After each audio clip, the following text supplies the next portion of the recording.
अस्सलाम वालेकुम। इस वीक पैलेस्टाइन एंड इसराइल की कॉन्फ्लिक्ट ने एक नया टर्न ले लिया है। मैं ये नहीं कहूँगा कि वापस से स्टार्ट हो गया है, क्योंकि ये चीज़ कभी रुकती नहीं है। अब इस वीडियो में मेरा काम ये नहीं कि मैं आपको हिस्ट्री बताऊँ, क्योंकि बहुत से यूट्यूबर्स ने वो पहले से कर दी हुई है एंड अच्छी वीडियोज़ भी हैं। मैं पर्सनली बुक्स प्रेफर करता हूँ, बट वो बात की बात है। इस वीडियो में जो मेरा मकसद है वो ये है कि मैं आपको एक पर्सपेक्टिव बताऊँ कि क्यों आपको मुस्लिम होने की ज़रूरत नहीं पैलेस्टाइन को सपोर्ट करने के लिए, और क्यों थोड़ी सी रिसर्च के बाद भी आप डिफ्रेंशिएट कर सकते हैं कि कौन ऑप्रेसर है एंड कौन ऑप्रेस्ड है। इस वीडियो को मैंने दो सेगमेंट्स में डिवाइड किया है। फर्स्ट सेगमेंट में हम कुछ सर्वाइवर्स का पर्सपेक्टिव लेंगे कि वो क्या सोच रहे हैं इस सिचुएशन के बारे में, एंड सेकंड जो सेगमेंट है it will talk about the lies of West and Israel, be it history और प्रेजेंट।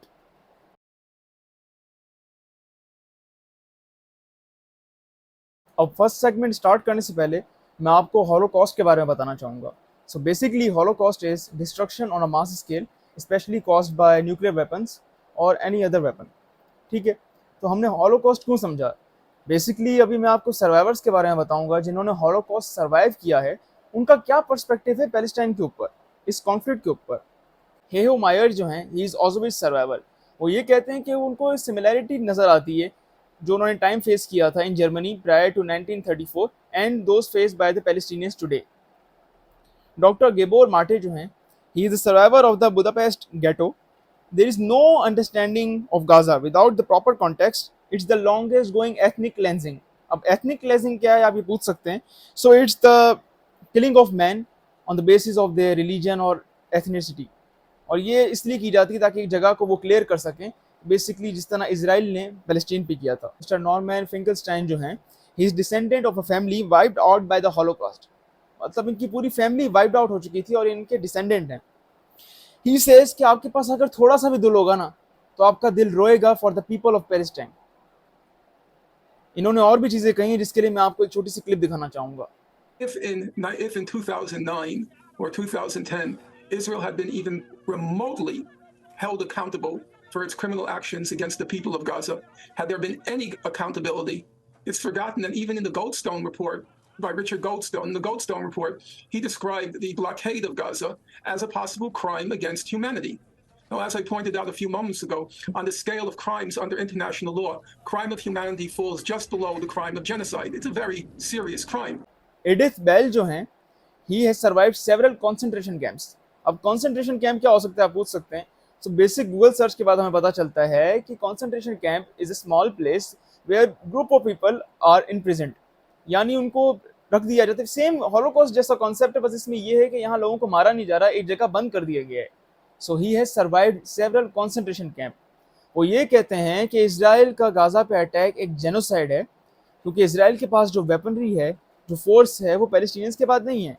यानी आप कैसे बोल सकते हैं कि पैलेस्टीनियंस जो हैं वो टेररिस्ट हैं, क्योंकि उनके पास ना वो आर्मी है, ना वो एयरफोर्स है, ना वो नेवी है as compare to Israeli army. अब आपकी स्क्रीन पे एक लेटर नजर आ रहा होगा। It's signed by 40 holocaust survivors and their descendants decrying the massacre of Palestine. अब इस लेटर में एक कुछ लाइंस मैंने हाईलाइट की हैं। मैं समझता हूँ कि इस लेटर में सबसे ज़्यादा ज़रूरी ये लाइंस हैं। They condemn US for providing Israel with the funding to carry out the attack. They also condemn Western states क्योंकि इन लोगों ने इसके खिलाफ कोई आवाज़ नहीं उठाई। Because these survivors believe genocide begins with the silence of the world. बाकी लेटर में सर्वाइवर्स एंड डिसेंडेंट्स के नेम लिखे हुए हैं। अब प्रॉपर इमेज यहाँ पे दिखाना थोड़ा सा मुश्किल है, तो अगर आप फेसबुक पे वीडियो देख रहे हैं तो मैंने कमेंट सेक्शन में वो इमेज पोस्ट कर दी है। मैंने आपको जितने भी लोगों के बारे में बताया, they all feel for the people of Gaza, they all feel for the people of Palestine. और इनके पर्सपेक्टिव से हमें क्या सीखने को मिलता है एंड इनके पर्सपेक्टिव की वैल्यू क्यों है। देखिए, ना आपने ना मैंने ऐसा हॉलोकॉस्ट देखा है। आप में से कितने लोगों ने अपने सामने ब्लास्ट होते हुए देखा है? इन सब ने वो चीज़ें देखी हुई हैं एंड समहाउ दे सर्वाइव्ड।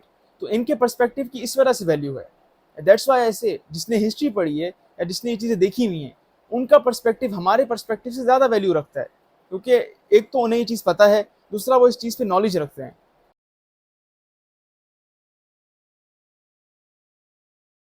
अगर हम इजरायली हिस्ट्री पर नज़र डालें तो हमें पता चलता है कि दे प्रोक्लेम कि इसराइल जब पैलेस्टाइन में आया था तब वो एक डिजर्ट लाइक लैंड थी, कोई एक अच्छी लैंड नहीं जहाँ पे लोग रह सकें, ऐसा कुछ नहीं था वहाँ पे। ये नैरेटिव उनका जो है ये बिल्ड किया गया है without the opinions of scholarships, यानी स्कॉलर्स के ओपिनियन के बिना ये नैरेटिव बनाया गया है। क्योंकि मोस्टली जितने भी स्कॉलर हैं वो हेसिटेट करेंगे ऐसी बात पे बात करने से, क्योंकि it wasn't true. David Grossman the demographer, उनके साथ एक और थे जिन्होंने सक्सेसफुली चैलेंज किया इस नैरेटिव को। उनकी रिसर्च ने ये दिखाया कि Palestine wasn't a desert, it was Arab society mostly Muslim. आप अपनी स्क्रीन पे जितनी भी चीज़ों के बारे में बात कर रहा हूँ वो साइड में आप देख सकते हैं, विद प्रूफ में बात कर रहा हूँ यहाँ पे। बट अगेन चैलेंज होने के बावजूद यही चीज़ पढ़ाई जाती है। इन वेस्ट में भी बहुत जगहों पे अगर आप जाएं तो उनको यही लगता है कि पैलेस्टाइन तो एक डिजर्ट था जहाँ पे इसराइली ने आके उस जगह को बनाया। अब ये जो मैंने बात की है, it's from a book called 10 myths about Israel. इसमें 10 मिथ के बारे में बात की, मैंने फिर भी आपको एक बताया क्योंकि मैं वीडियो को टू द पॉइंट रखना चाह रहा हूँ। अगर आप चाहें तो ये बुक पढ़ सकते हैं। रेफरेंस जो थी वो मैंने आपको स्क्रीन में साइड में दिखा दी थी, तो विद प्रूफ सारी बात होगी, विदाउट प्रूफ कुछ नहीं होगा। बहुत टाइम से आप देख रहे होंगे एक नैरेटिव जो है वो मीडिया में फैल चुका है हर जगह कि इसराइल खुद को डिफेंड करता है, इस वजह से वो अटैक करते हैं आगे से। बट ये जो क्लेम है ये एक और झूठ है इसराइल का, जस्ट लाइक देयर हिस्ट्री। इसको प्रूव करने के लिए मैं एक बुक से रेफरेंस दूंगा आपको, जिस बुक का नाम है the Israel lobby and US foreign policy. ये आपको स्क्रीन में साइड में नजर आ रही होगी, एंड जो रेफरेंस दूंगा वो भी आपको नजर आएंगी।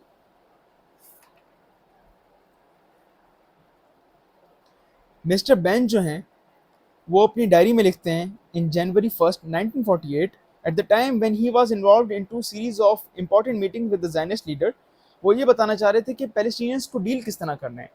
पहले उन्होंने कहा कि हमें इमीडिएट जो है रिएक्शन करने की ज़रूरत नहीं है, बट अगेन दूसरी बात वो ये करते हैं कि we need to be accurate about the timing and place. If we accuse the family we need to harm them without mercy, women, children included। Again मैं रिपीट करूं अपने आप को, women, children included। अदरवाइज जो ये reaction है it's not worth it. ये आपको स्क्रीन में साइड में नजर भी आ रहा होगा। जितनी भी बातें मैं बना नहीं रहा हूँ, मैं एग्जैक्ट बुक से बता रहा हूँ आपको। लेबनान एंड इसराइल के बीच में एक वॉर चल रहा था जिसमें आईडीएफ, इसराइली डिफेंस फोर्स जो है, उसने अराउंड 4 मिलियन बॉम्बलेट्स फायर किए थे लेबनान के ऊपर। फाइट जो है मिड अगस्त में स्टॉप हो गई थी। यूएन ऑफिशियल ने एस्टिमेट किया कि अराउंड 1 मिलियन जो हैं बॉम्बलेट्स वो अभी भी पड़े हुए हैं लेबनान में, जो ब्लास्ट नहीं हुए हैं। यानी जिस तरह आप समझ सकते हैं एक बॉम्बलेट जो है वो एक जगह पे रखा हुआ है बट वो ब्लास्ट नहीं हुआ है। ये जो है बॉम्बलेट इस तरह काम करते हैं। और ये बॉम्बलेट जो थे ये साउदर्न पार्ट जो लेबनान थे वहाँ पे थे ज़्यादातर। Researchers from the human rights wing said the density of cluster bombs in southern Lebanon was higher than in any place they had ever seen। और ये रिसर्चर बोल रहे हैं ह्यूमन राइट्स वॉच के, कोई आम बंदा ये बात नहीं कर रहा, क्योंकि उनकी रिसर्च भी होती है बहुत और उन्होंने इससे पहले भी बहुत चीज़ें देखी होंगी, बट दे क्लेम कि ये जो है डेंसिटी इन्होंने इससे पहले कभी नहीं देखी। एक इजरायली सोल्जर जिसने मदद की थी क्लस्टर बम्स को फ्लड करने में यानी फैलाने में, वो ये कहता है कि what we did was insane and monstrous, we covered entire towns in cluster bombs. The UN's Under Secretary General for Humanitarian Affairs labeled Israel's actions shocking and completely immoral। Fight के 8 मंथ बाद around 29 Lebanese were killed by the cluster bombs। जो आपने देखा कि soldier ने खुद बताया कि हमने जो किया था वो एक मॉन्स्टरस काम था, हमने पूरे टाउन को कवर कर दिया था उस चीज़ में। इसकी वजह से 29 Lebanese were killed, around 215 were injured। And इसके बाद जो मैं चीज़ बोलने वाला हूँ आपको वो गौर से सुननी, क्योंकि वीडियो में बाद में काम आएगी। 90 of them were children। मैं फिर से बता दूं कि जितनी भी मैंने बातें बताई हैं it's from the book called the Israel lobby in US foreign policy. मैंने आपको साथ साथ रेफरेंस भी दिखाई थी, एंड कोई भी बात मैंने अपनी तरफ से नहीं बनाई है, ये एग्जैक्ट जो बुक में लिखा है मैंने आपको वो बताया है। अब ये तो बात रही हिस्ट्री की कि हिस्ट्री में इसराइल ने कितने झूठ बोले हैं, और ये मैंने सिर्फ आपको 2-3 चीज़ें बताई हैं। इससे ज़्यादा बुक के अंदर रेफरेंसेस पड़ी हुई हैं, मैं चाहूँगा कि आप वो दोनों बुक पढ़ें। मीडिया को इसराइल किस तरह कंट्रोल करता है, वेल इस पार्ट को समझने के लिए मैंने कुछ पार्ट्स को वॉइस ओवर में बनाया है, क्योंकि मैं चाहता था कि बिल्कुल प्रिसाइज हूँ एंड कोई मिस्टेक ना हो। वहाँ पे प्रॉपर रिसर्च के साथ बात की गई है। अगेन सब चीज़ों का जो है डिस्क्रिप्शन में लिंक होगा, एंड अगर आप फेसबुक पे वीडियो देख रहे हैं तो हर चीज़ कमेंट सेक्शन में पोस्ट हुई होगी। As you can see every single aspect of the media is Jewish. 6 Jewish corporations जो हैं वो 96% ऑफ द मीडिया को ओन करती हैं। अब मैंने एक और इमेज आपके सामने रख दी है, CNN, NBC, न्यूयॉर्क टाइम्स, ये एक बहुत बड़े आउटलेट्स हैं न्यूज़ के यूएस में। अब मैं चाहूँगा आप एक चीज़ पे गौर करें, जो डार्क ब्लू कलर का बैज है इट रिप्रेजेंट्स जूइश पीपल, और लाइट ब्लू वाला जो बैज है इट रिप्रेजेंट्स जूइश स्पाउस, यानी किसके हस्बैंड वाइफ जो जूइश हैं। आप देखें कि कितने परसेंटेज जो हैं न्यूज़ आउटलेट्स में इन्वॉल्वमेंट है जूइश पीपल की। अब आखिर में मैं आपको एक रिपोर्ट दिखा रहा हूँ। It's name is who controls your mind, 2015 की रिपोर्ट है। अब जैसा कि आप देख सकते हैं यहाँ पे बहुत सारी कंपनीज़ के नाम लिखे हुए हैं, इनके सीईओ, ओनर, फाउंडर, इन सब के नाम भी हैं। अब ये जो ग्रीन कलर है ये इंडिकेट करता है नॉन जूइश लोगों के बारे में, रेड जो है वो जूइश के बारे में इंडिकेट करता है, एंड जो ये लाइट ऑरेंज टाइप का कलर है इट मीन्स कि अनक्लियर, यानी इन लोगों के बारे में पता नहीं है कि इनकी कोई कनेक्शंस भी हैं या ये जूइश हैं कि नहीं। अब ये जो स्टार टाइप का साइन है it indicates Jewish connection, spouse भी हो सकते हैं। नेक्स्ट जो है it indicates suspected but unable to confirm. जो लास्टली डॉलर का साइन है इट मीन्स के रिसीव किया है award for promoting Jewish values. अब इस रिपोर्ट में से मैं आपको एक कंपनी के बारे में पढ़ के बता देता हूँ। CBS कॉर्पोरेशन जो है it owns CNET and last dot FM। इनके प्रेसिडेंट जूइश हैं, CEO जूइश हैं, फाउंडर भी जूइश हैं, ओनर एंड चेयरमैन भी जूइश हैं। चार्ट के नीचे अवेलेबल है सोर्स, वहाँ पे जाके आप देख सकते हैं। और जो प्रॉपर पिक्चर है वो ऑब्वियसली यहाँ पे लगाना मुश्किल है क्योंकि पिक्सल जो है वो थोड़े से ख़राब हो जाते हैं। फेसबुक पे अगर आप वीडियो देख रहे हैं तो अगेन कमेंट सेक्शन में मैंने ये वाली भी पोस्ट कर दी है। अब ये तो बात थी मीडिया आउटलेट्स की। अब इसराइल हर किसी को तो कंट्रोल नहीं कर सकता, लाइक जर्नलिस्ट जो हैं उनको कंट्रोल नहीं कर सकता। पास्ट में हमने देखा कि बहुत सारे जर्नलिस्ट जो थे उन लोगों ने कोशिश की कि वो इसराइल की चीज़ों को एक्सपोज कर सकें। आप गेस करें इसराइल ने क्या किया होगा उनको रोकने के लिए। जो भी जर्नलिस्ट इसराइल के खिलाफ बात करने की कोशिश करता है, इसराइल उनको रोकने की पूरी कोशिश करता है। वो रोकते इस तरह है कि वो उनको मार देते हैं। ये बात सुनने में बहुत अलग लग रही होगी और अजीब सी लग रही होगी कि भाई तुम क्या कह रहे हो। तो अगेन मैं विद प्रूफ बात करूंगा। तो 2022 की रिपोर्ट है, अल जजीरा की सीनियर जो जर्नलिस्ट थी जिन्होंने कोई around 25 years Palestine and Israel के इशू पे बात की थी, रिसर्च की थी, उनके ऊपर इजरायली सोल्जर ने अटैक कर दिया and she was killed. But Israel ने अगेन उस बात को फुल डिनाई किया कि नहीं हमसे ये नहीं हुआ है। बट जब न्यूज़ हर जगह चलना शुरू हो गई एंड बहुत ज़्यादा लैमलाइट मिली उस न्यूज़ को, तो उन्होंने एक्सेप्ट कर लिया कि जी ये हमारे सोल्जर की तरफ से गोली लगी है। बट बहाना ये था कि हमास के लोग वहाँ पे थे तो हम उन पर फायर कर रहे थे, तो इस वजह से जर्नलिस्ट को गोली लग गई। देखिए जर्नलिस्ट को आप नहीं मार सकते, ये UN के लॉ के हिसाब से है कि जर्नलिस्ट जितने भी हैं चाहे वो आपके दुश्मन के ही क्यों ना हो, आप उनको मार नहीं सकते। बट इजरायली गवर्नमेंट और फोर्स जो है वो UN को कुछ नहीं समझते, ना उनके लॉ को। ये मैं आगे आपको प्रूफ करूंगा। ये तो एक इंस्टेंस था ना जहाँ पे इजरायली फोर्सेस ने अटैक किया जर्नलिस्ट पे, हमेशा थोड़ी करते होंगे। तो अगेन इस बात को प्रूव करने के लिए मैं आपको लेटेस्ट रिपोर्ट दिखाता हूँ।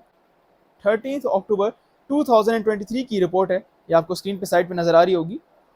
इसमें मिस्टर अली जो हैं कॉरेस्पॉन्डेंट ऑफ अल जजीरा, मैंने जैसा बताया कि अल जजीरा से अलग ही फड्डा है इसराइल का, उन्होंने ये बताया कि आर्मी ने टारगेट किया है मीडिया वालों पे, जहाँ पे अल जजीरा के कुछ रिपोर्टर्स भी थे और फेलो जो थे रिपोर्टर्स वो भी थे। इनकी आंखों के सामने इनकी वैन जो थी, मीडिया वैन, उसके ऊपर आग लगा दी। אנחנו מטילים מצור מוחלט על העיר עזה. אין חשמל, אין מזון, אין מים, אין דלק. הכל סגור. אנחנו נלחמים בחיות אדם ואנחנו נוהגים בהתאם. Siege is appropriate, cutting off power, cutting off water. Sakir? Well, I think that Israel does have that right. It is an ongoing situation. Do you think cutting off food, water and electricity is within international law? I think that Israel has an absolute right to defend itself against That's not terrorism. the question I asked. It is. अब जैसा कि आपने देखा, press conference में खुद बोला है कि हम हर चीज़ बंद कर रहे हैं, पानी, इलेक्ट्रिसिटी, खाना, बिकॉज गाजा में जो लोग हैं they are human animal and we will treat them like one. उसके बावजूद जितना हो सका प्रो इजरायली लोग हैं उन्होंने इसराइल को डिफेंड किया है। बातों को किस तरह घुमाते हैं ये भी आपने नोटिस किया होगा वीडियो में, किस तरह आपसे एक एंकर पूछ रहा है कि क्या ये ह्यूमैनिटेरियन लॉ के खिलाफ है, UN के लॉ के खिलाफ है, तो वो बोल रहे हैं कि हो सकता है बट इसराइल कहा कि खुद को डिफेंड करना। अब इसराइल खुद को किस तरह डिफेंड करता है, वो कितने मासूम है, ये मैंने आपको पहले भी दिखा दिया है वीडियो में कि लेबनान के टाइम पे भी वो शायद खुद को डिफेंड ही कर रहे थे कि उन्होंने 1 मिलियन बॉम्बलेट्स जो थे वो छोड़ दिए थे कंट्री के अंदर। एंड किस तरह इसराइल जो था खुद को डिफेंड कर रहा था जब उन्होंने ये कहा कि अगर हम किसी फैमिली को अक्यूज़ कर रहे हैं तो हम बेदर्दी से उनकी विमेन और बच्चों को मार देंगे। इसराइल डिफेंड कर रहा था, देखो मैं मान गया हूँ ये बात। उनका डिफेंड करने का तरीका हमसे अलग है। आपने प्रोपेगेंडा का नाम सुना होगा। बेसिकली अगर मैं शॉर्ट फॉर्म में बताऊं तो ये एक झूठ होता है जिसको इतना ज़्यादा फैला दिया जाता है कि इट फील्स लाइक ट्रूथ। इसको प्रॉपर तरीके से समझने के लिए एंड इसके क्या क्या मेथड्स होते हैं ये समझने के लिए आप ये वीडियो देख सकते हैं। बहुत अच्छी वीडियो, ये मैंने भी देखी हुई है। मैं प्रोपेगेंडा की बात क्यों कर रहा हूँ, वो आगे आपको समझ आएगा, बट हम पहले ये सुन लेते हैं कि लेबनान और इराक के बीच में एक वॉर हो रही थी, अराउंड 1990 की बात है ये। एक प्रोपेगेंडा स्टार्ट किया गया जहाँ पे कुवैती टीनेजर नेम नायरा को लाया गया, उसने टेस्टिमनी दी कोर्ट के सामने। I stayed behind and wanted to do something for my country. The second week after invasion, I volunteered at the Al-Adan hospital with 12 other women who wanted to help as well. I was the youngest volunteer. The other women were from 20 to 30 years old. While I was there, I saw the Iraqi soldiers come into the hospital with guns. They took the babies out of the incubators. Took the incubators and left the children to die on the cold floor. अब नायरा की testimony के बाद हर news outlet पे news फैलना शुरू हो गई। अब जो मैं आर्टिकल आपको दिखा रहा हूँ यहाँ पे आप डेट देख सकते हैं, 1990 की लिखी हुई है। इस पे यही बताया जा रहा है एग्जैक्ट टेस्टिमनी वाली बात कि किस तरह इराकी फोर्सेस ने अनआर्म्ड सिविलियंस पे अटैक किया, 300 प्रीमेच्योर बेबीज़ को इंक्यूबेटर से हटा दिया, लाइक उनको मरने के लिए छोड़ दिया। अब इस न्यूज़ के बारे में इराकी एम्बेसी में स्पोक्स पर्सन ने कहा कि एक फैब्रिकेटेड न्यूज़ है, एक फॉल्स नैरेटिव फैलाया जा रहा है। अब ये कहानी यहाँ नहीं ख़त्म होती। अराउंड 16 मंथ्स की इन्वेस्टिगेशन की गई by human rights group and then उसका कंक्लूजन यही था कि जो एलिगेशंस हैं इसकी कोई बेसिस नहीं। मिडिल ईस्ट वॉच ने लोगों का इंटरव्यू किया who claim to be the witnesses, but then again यही पता चला कि उन लोगों ने भी किसी से बात सुनी थी। रिपोर्ट्स में चेक किया गया तो कुछ पता नहीं चला कि दफनाया गया नंबर कितना था, क्योंकि ऑब्वियसली अगर 300 बेबीज़ की अगर एक डेथ हुई है तो ऑब्वियसली उनको दफनाया भी जाएगा, पर एज सच कोई नंबर पता ही नहीं चला रिपोर्ट्स में। अब मैं आपके साथ एक और आर्टिकल शेयर कर रहा हूँ, डेमोक्रेसी नाउ का एक शो हुआ था, उसकी ट्रांसक्रिप्ट है। बेसिकली इसमें यही बताया जा रहा है कि नायरा की टेस्टिमनी के बाद प्रेसिडेंट जॉर्ज एच.डब्ल्यू. बुश, उस टाइम के यूएस के प्रेसिडेंट, उन्होंने भी इस सिचुएशन को फुल मिल्क करने की कोशिश की। इट मीन्स कि अपने फ़ायदे में यूज़ करने की कोशिश की। बार बार एक ही बात कहना कि बच्चों को इंक्यूबेटर से हटा दिया, लेफ्ट देम टू डाई, यही बात कर करके लोगों के माइंड में एक नैरेटिव बिल्ड करना कि यार एक हैवान जैसी हरकत की इराकी सोल्जर्स ने, इराकी फोर्स ने, एंड देन ये बहाना यूज़ किया गया टू इनिशिएट द वॉर। अब टेस्टिमनी के 3 मंथ बाद यूएस ने इन्वेजन लॉन्च कर दिया, जस्ट लाइक आई सेड कि उन्होंने फुल कोशिश की थी सिचुएशन को मिल्क करने की, एंड जब ये हुआ तो उन लोगों ने इन्वेजन लॉन्च कर दिया। अब बेसिकली कर तो वैसे भी सकते थे, बट उन्होंने नैरेटिव इसलिए बनाया ताकि ये लोगों को लगे कि हम गलत नहीं कर रहे, हम तो ऑपरेसर्स को रोक रहे हैं। Reports, investigations, human rights groups and और भी ग्रुप्स ने की, एंड यही पता चला कि जो क्लेम किए गए हैं इसका कोई भी सबूत नहीं है। सो बेसिकली फॉल्स क्लेम थे। ये भी पता चला she is not just a normal Kuwaiti teenager, वो डॉटर थी of the Kuwaiti ambassador to the US, और उसको कोच किया गया था by the public relation firm Hill and Knowlton. जैसा कि आपने देखा किस तरह एक प्रोपेगेंडा फैलाया गया, उसके बेसिस पे वॉर इनिशिएट हुआ। यूएस के सिटीजन्स ने पहले यूएस की सपोर्ट की, बट देन जब वो प्रूव हुआ कि एक बहुत बड़ा झूठ था तो लोगों का माइंड चेंज हो गया। पर कहते हैं ना, इंसान जितनी भी गलती कर ले वो कभी सीखता नहीं है। आज नायरा की टेस्टिमनी को अराउंड 33 ईयर्स हो गए, सेम स्क्रिप्ट फिर से यूज़ की गई है प्रोपेगेंडा की। न्यूज़ पता चलती है कि हमास हैज़ बिहेडेड 40 बेबीज़। अब मैं इसको उर्दू में नहीं बोलूँगा क्योंकि बहुत ज़्यादा एक्सट्रीम लगेगा। हर न्यूज़ आउटलेट पे न्यूज़ फैलना शुरू हो गई कि भाई हमास ने ये किया है, जितने भी तुम पैलेस्टीनियन सपोर्टर हो देखो तुम्हारे लोग क्या कर रहे हैं। ठीक है, जो बाइडेन ने तो ये तक बोल दिया मैंने तस्वीर देख ली है। अगेन इसके बेसिस पे लोगों ने जज करना शुरू कर दिया। जैसा मैंने आपको कहा, इंसान जितनी भी गलतियां कर ले वो कभी सीखता नहीं है। न्यूज़ पे लोगों ने देख लिया, उन्होंने भरोसा कर लिया। सोर्स किसी ने नहीं पूछी कि ये सोर्स कहाँ से है, मतलब सोल्जर ने कह दिया ना, प्रॉपर सोर्स कहाँ है आपके पास। कहने को तो हम भी बहुत सारी चीज़ें कह सकते हैं, आप मान लो, सोर्स कहाँ है किसी ने नहीं पूछा। मुझे लगता था सिर्फ पाकिस्तान में ये प्रॉब्लम है सोर्स ना पूछने की, बट ये हर जगह है। इसकी बेसिस पे यूएस ने सिचुएशन को और मिल्क किया कि किस तरह हम अब इसराइल की जो सपोर्ट करेंगे, they have the right to defend, क्योंकि भाई हमास तो भाई हैवान है, ऐसी हरकतें कर रहा है। बट एक बात है ना, सच छुपाने के लिए झूठ जितना भी बोल दो, सच आखिरकार नजर आ जाता है। ये बात फैला के अटेंशन तो ले ली इन लोगों ने, बट मसला ये है प्रूफ तो इनके पास था ही नहीं। तो प्रो इसराइली जितने भी थे वो उनको शट अप कॉल मिल गई कि आप लोग तो झूठ बोल रहे हो। अब ये 40 बेहेडेड बेबीज वाला जो प्रोपेगेंडा है, ये पूरे तरीके से समझने के लिए, इसकी हर डिटेल को समझने के लिए आप ये वाली वीडियो देख सकते हैं, डिस्क्रिप्शन में इसका लिंक है। अब इसराइल के जो झूठ हैं वो यहाँ पे ख़त्म नहीं होते। लास्ट नाइट गाजा में एक हॉस्पिटल में ब्लास्ट हुआ है, एज एक्सपेक्टेड इसराइल ने किस पे इल्ज़ाम लगाया होगा? हमास पे, कि उनका जो रॉकेट है वो मिसफायर्ड हो गया, इस वजह से जाके वो वहाँ पे लग गई है, हमने कुछ नहीं किया है। वेल, इसको प्रूव करने के लिए कि अगेन ये एक और झूठ है इसराइल का, मेरे पास कुछ ऐसे सबूत है जो आप आगे देख सकते हैं। From here, you mentioned IDF said that they are looking into the incident, that it could potentially have been a Hamas misfire. अब जैसा मैंने आपको दिखाया, CNN की ब्रॉडकास्ट में लाइव दिखाया जा रहा है कि IDF क्लेम करती है कि ये हमास की तरफ से हो सकता है, and then Times of Israel में तो यही पूरा पब्लिश हो गया आर्टिकल कि IDF ने कंफर्म कर दिया कि किसी इस्लामिक जिहाद जो ग्रुप है उनका जो मिसाइल है, रॉकेट है, मिसफायर हो चुका है। तो हम उनको बेनिफिट ऑफ डाउट दे देते हैं, हो सकता है सच बोल रहे हो ये लोग और यही चीज़ हो, बट फिर ये क्या? अब हमने बेनिफिट ऑफ द डाउट तो दे दिया उन लोगों को, बट फिर ये अल जज़ीरा की रिपोर्ट है कि IDF के ही स्पोक्स पर्सन ने बताया कि उन्होंने वार्न कर दिया था कि इवैक्यूएट कर दें हॉस्पिटल को, including 5 other hospitals. May be ये भी झूठी खबर हो सकता है। अब जो मैं आपको चीज़ें दिखाने वाला हूँ, मैं चाहूँगा कि आप बहुत गौर से देखें और सुनें। अभी एक ट्वीट है by guy named Hanania Naftali. I hope मैं नाम सही प्रोनाउंस कर रहा हूँ, बट खैर नाम से इतना पड़ता नहीं अभी जितना इस ट्वीट से पड़ता है। अब इस ट्वीट में इसने क्लियरली कहा है कि इजरायली एयरफोर्स ने स्ट्रक कर लिया एक हॉस्पिटल को जो कि हमास टेररिस्ट बेस कैंप कहा जा रहा है इनकी तरफ से, और किस तरह इसको दुख है इस बात का कि हमास ऐसी जगहों से अटैक कर रहे हैं, मतलब हॉस्पिटल। अब इसका नाम और इसकी प्रोफाइल जो है ये आपने याद रखनी है क्योंकि आगे वीडियो में ये काम आएगी। अब अगर आपको लग रहा है कि ये बंदा एक्स पे एक नॉर्मल यूज़र है तो आपकी बहुत बड़ी भूल होगी। अब there is a reason why मैंने आपको इसकी ट्वीट दिखाई थी, एंड उसका रीज़न जो है वो ये है। He is not just a normal user, he is Israel's digital spokes person hired by Netanyahu himself. अब हम मान लेते हैं इसकी जो ट्वीट थी ये भी झूठ थी। अब इसराइल के ऑफिशियल एक्स अकाउंट पे पोस्ट आई जहाँ पे स्पोक्स पर्सन कहते हैं कि according to their intelligence information ये पता चलता है कि वो इस्लामिक जिहाद ग्रुप था, उनका जो उन्होंने मिसाइल फायर किया, रॉकेट फायर किया, वो मिस फायर की वजह से हॉस्पिटल में जाके लग गया। बेसिकली जो CNN की रिपोर्ट वाली बात थी वही बात थी। चलें हम ये वाली बात ही मान लेते हैं कि हो सकता है, ऐसा हो सकता है। अब जो इसराइल के अकाउंट से ट्वीट हुई थी उसमें एक वीडियो भी थी, वो वीडियो मैंने प्ले नहीं की, बट वहाँ पे एक वीडियो थी जहाँ पे टाइम के साथ दिखाया जा रहा था कि एक मिसाइल जो है मिस फायर हो चुकी है, बट वही पता चला कि जो वीडियो थी उसमें जो टाइम था, असल मिसाइल का जो टाइम था उससे 40 मिनट का डिफरेंस है। लाइक जहाँ पे धमाका हुआ एंड इस वीडियो के टाइम में टोटल 40 मिनट्स का डिफरेंस है according to their local time. ये जो यूज़र हैं he is from either UK और US। अगेन इसराइल को हम बेनिफिट ऑफ डाउट देते हैं, हो सकता है ये झूठ ना हो, हम सब गलत समझ रहे हो।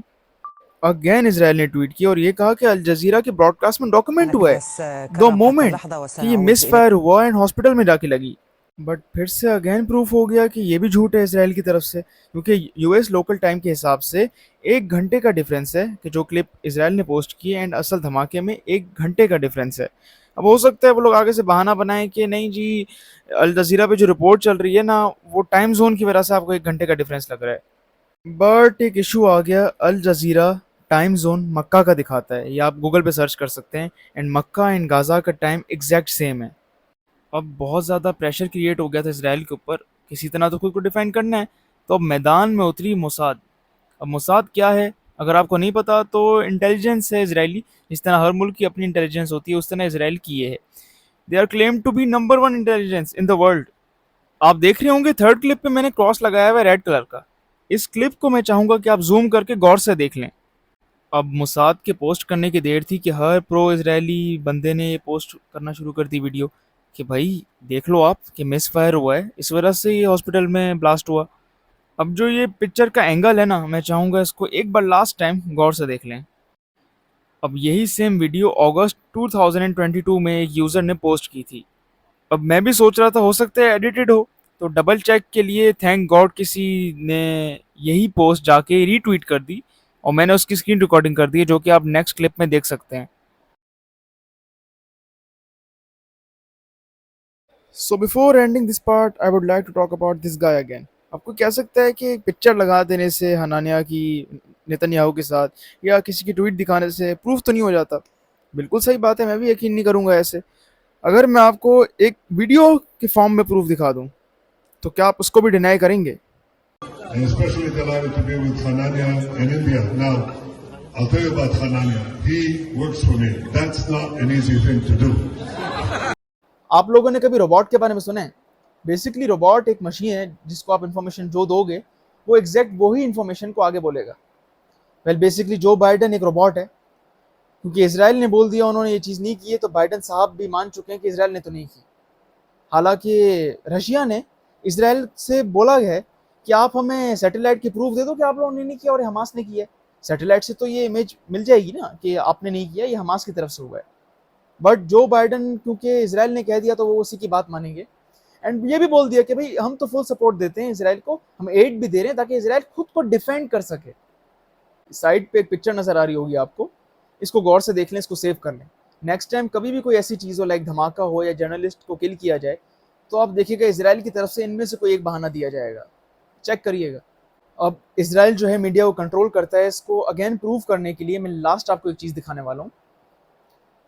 मोसाद के एजेंट हैं ये, इनकी ये बात सुनें। Now, I know what they do because I used to ask them to do it. I mean, when I was in the Mossad and we had a guy that gave us problems in the U.S., and he was speaking out, and he was talking like Pete talked once and said, Israel is bombing Lebanon with cluster bombs. We say, hey, who's that guy? You know? Pete Makaki, we used to call him. Yeah, which is Pete the cockroach. Because he makes a lot of noise and you can't get rid of him. So what you do is you get in touch with a guy in the station in New York or in the station in Washington. You say, tell the guys at B'nai B'rith to label him. And of course the campaign starts, and before you know it, the guy's labeled. And he's an anti-Semite. Because that's what we say he is. And that's one stain you cannot wash. Now, it shames me as a Jew to tell you that. But that's the fact. And it's wrong. Well, I don't think कि अब कुछ रह गया है बताने के लिए, क्योंकि प्रूफ मैंने हर चीज़ कर दी है किस तरह मीडिया को कंट्रोल इसराइल करता है। उनके जितने भी झूठ हैं उनको फैला देते हैं सच बना के। As Muslims we follow the teachings of Islam and Allah says in the Quran, as you can see there, मैं इसकी समरी बता रहा हूँ। आपके पास कोई भी न्यूज़ आए, आप उसकी तस्दीक कर लो फैलाने से पहले, क्योंकि आप बिना तस्दीक के फैला दोगे तो आपको नहीं पता कि इसका क्या नुकसान हो जाए और आप बाद में वो चीज़ रिग्रेट करो। दुख इस बात का है कि इसराइल एंड वेस्ट ये न्यूज़ की तस्दीक नहीं करते, क्योंकि इनका कोई मॉरल ग्राउंड नहीं है। लोग विदाउट एनी सोर्स बिलीव कर लेते हैं और उसके बाद कॉन्सिक्वेंसेज ऐसे होते हैं कि आप मीडिया पे देख सकते हैं। मैं चीज़ें दिखा नहीं सकता, वरना मैं आपको वीडियोस दिखा भी दूँ कि जितने भी पैलेस्टीनियन सपोर्टर हैं उनके खिलाफ वेस्ट में जितने भी लोग हैं उनका माइंड ऐसा बन चुका है कि ये हमारे दुश्मन है, ये हमारे बच्चों को मार रहे हैं। एंड मीडिया को तो वैसे भी इसराइली कंट्रोल करता है, तो आप क्या एक्सपेक्ट करते हैं कि वो सच बताएंगे? इसराइल खुद को डिफेंड नहीं कर सकता कभी भी, क्योंकि वो ऑक्यूपायर है, उन्होंने कब्जा किया है। अब ये बात तो मैं एज अ मुस्लिम कह रहा हूँ, आप कह सकते हो, इसमें सबूत क्या है? तो सबूत के लिए अगेन मैं आपको एक और क्लिप दिखा देता हूँ। We take house after house. All this area will be a Jewish neighborhood. We are not finished the job. We are going to the next neighborhood, and after that we will go more. Our dream that all East Jerusalem will be like West Jerusalem, Jewish capital of Israel. אני רואה בזה המשך של המפעל היהודי-ציוני, המשך שיבת ציון, זה הכל. זה בא על חשבון הערבים? כן, גם בג"ץ והכנסת בנויים על חשבון ערבים, וגם המדינה כאן הוקמה, כן, על חשבון חלק מהתושבים הערבים שגרו פה. וזהו. ऐसा कैसे हो सकता है कि Israel यहाँ पे खुद को डिफेंड कर रहा है? यूएस तो यही नैरेटिव फैला रहा है ना। मैं आपको एक एग्जांपल देता हूँ। एक आपके घर से कुछ लोगों ने आपको निकाल दिया धक्के मार के, एक दिन आप हिम्मत करके आते हो उनसे फाइट बैक करने के लिए ताकि आप अपना घर ले लो, तो आपको वो बंदे कहते हैं तुम टेररिस्ट हो, हम खुद को तुमसे डिफेंड कर रहे हैं। कहाँ की डेफिनेशन है डिफेंड करने की? कौन सा लॉ है ये? हिस्ट्री ये बता रही है कि इन्होंने ऑक्यूपाई किया लैंड, आपको वीडियोस दिखा दी, आपके पास सबूत है हर चीज। मुझे नहीं समझ आ रहा कि किस तरह लोग बिलीव कर सकते हैं कि इजराइल यहाँ पे खुद को डिफेंड कर रहा है। कोई सेंस नहीं है इस बात की। अब वेस्ट से ना मुझे कोई उम्मीद नहीं है, जहाँ पे लोगों को यही नहीं पता कि मर्द और औरत में क्या फर्क है, उनसे आप क्या उम्मीद रखते हो? ये बताएंगे कौन किसको डिफेंड कर रहा है? हर मुस्लिम प्रो पैलेस्टीनियन है, हर वो बंदा जिसके पास पीनट साइज ब्रेन भी है ना, वो भी प्रो पैलेस्टीनियन है। अब इसका मतलब ये नहीं कि हम हमास के सपोर्टर हैं। फ्री पैलेस्टाइन का मतलब ये नहीं कि आप इजरायली बच्चे मार दो। फ्री पैलेस्टाइन का मतलब ये है कि आपने जिन लोगों का लैंड चोरी की है, जिस पे कब्जा किया, ये वापस करो। फ्री पैलेस्टाइन का मतलब ये है कि आपने पिछले कोई 4 से 5 डेकेड्स में लोगों को ओपन एयर प्रिजन में रखा हुआ है ना, यहाँ से आज़ाद करो। फ्री पैलेस्टाइन का मतलब ये है कि जो आप अपनी मर्जी से पानी इलेक्ट्रिसिटी रोक लेते हो ना, इसको बंद करो। आपकी डिक्टेटरशिप में आप कोई रहना नहीं चाहता। 70 साल तक जुल्म करने के बाद आपको ये लगता है कि कोई रिटेलिएशन नहीं होगी, और जब कोई रिटेलिएट कर ले तो इसका मतलब वो टेररिस्ट है और इजराइल खुद को डिफेंड कर रहा है। अगर ये आप लोगों का इंसाफ है ना, और ये आप लोगों का दिमाग है, तो सर सलाम है मेरा।